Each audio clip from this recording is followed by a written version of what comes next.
Through the ages, wisdom stories have been told of light and darkness, of the friendship between the two.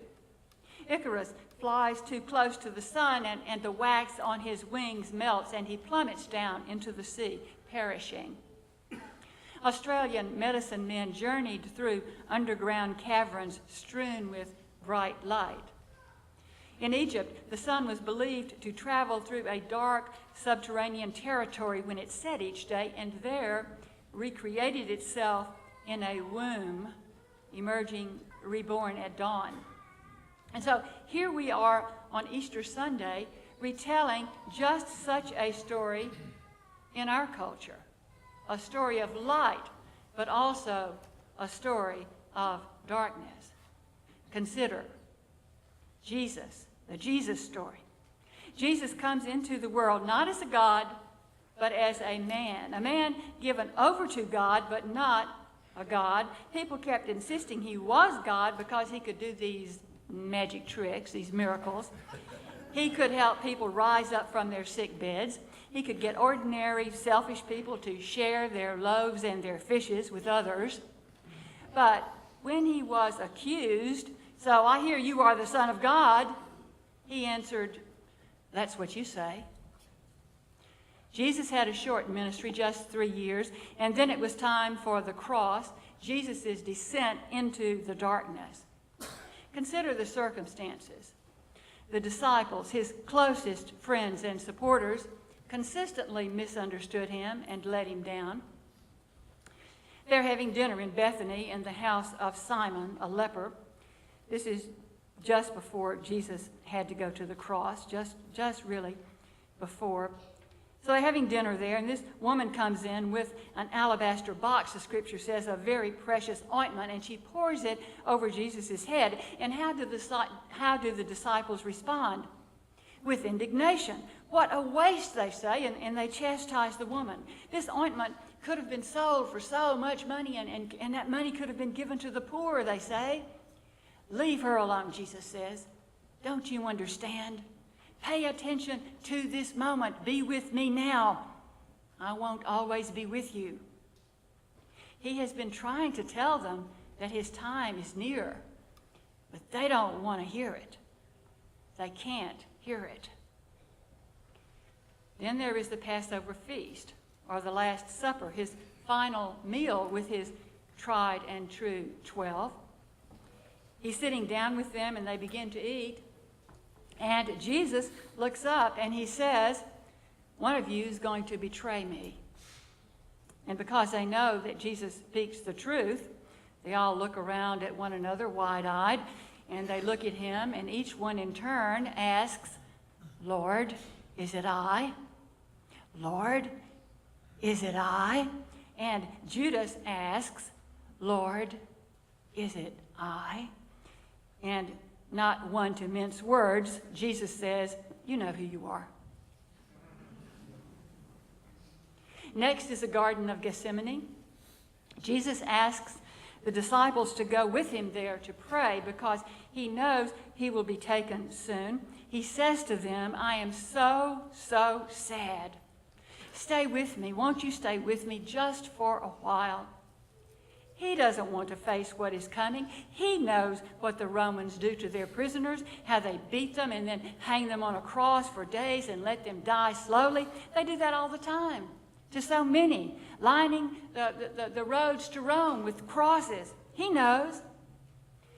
So he falls on his face there in the garden and he prays. He prays, "Father, all things are possible with you. If you can find a different way to do this, to bring your message, please, let's consider something else." He is a man. He's a human. He doesn't want to do this. He says, "Let this cup pass from me. But if the cross is where I must go, then I will accept that." Filled with dread, he gets up from that ground and he finds his disciples sleeping. And he says to Peter, his right-hand man, "Simon, are you asleep? Could you not watch just 1 hour?" And then, of course, Jesus is betrayed by one of his best friends for a little cash. and is taken by the Romans, is beaten, taunted, spat upon, interrogated, a crown of thorns pressed into his head, and hung on the cross. The disciples, afraid that they too will be taken, deny that they even know him, and they run away. And so he is left there to die with a thief on either side, and of course his mother and two other Marys, two faithful female followers, beneath the cross. Could the darkness be any deeper when Jesus cries out, my God, why have you forsaken me?" So, this was the crucifixion. Friends are gone. Love is gone. Mission has collapsed. Meaning has disappeared. And yes, it had to happen this way. It had to be this dark, this empty, this full of despair, this human. Because it is our story. Your story and my story. And we needed a new ending. We desperately needed a new ending for our story. And that is what the Jesus story and all deeply true stories about the nature of things, that is what the story gives us, a new ending. After Good Friday, but only after Good Friday, comes Easter Sunday.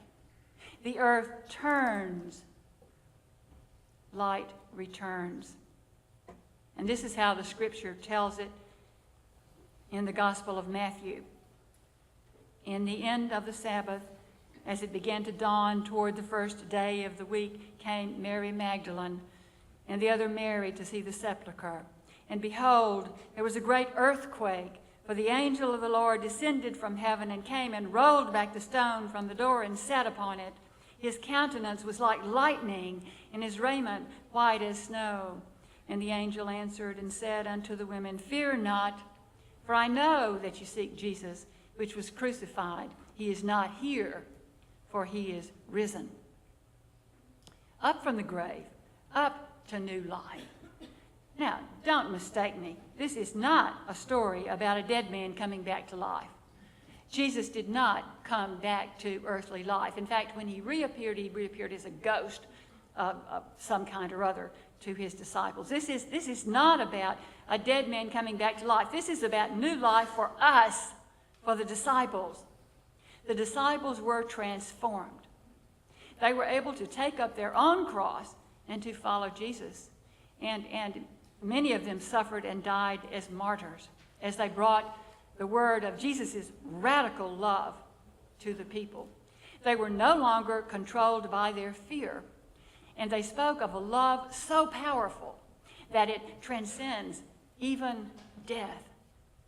They moved from absolute despair, from thinking that their leader would be an earthly king, to seeing him executed like a common criminal, to understanding that earthly power is not what Jesus was all about, is not what life is all about.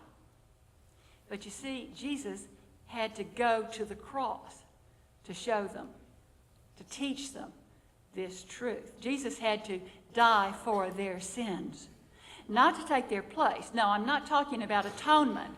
Jesus had to die to show them how to live, to show them how to love.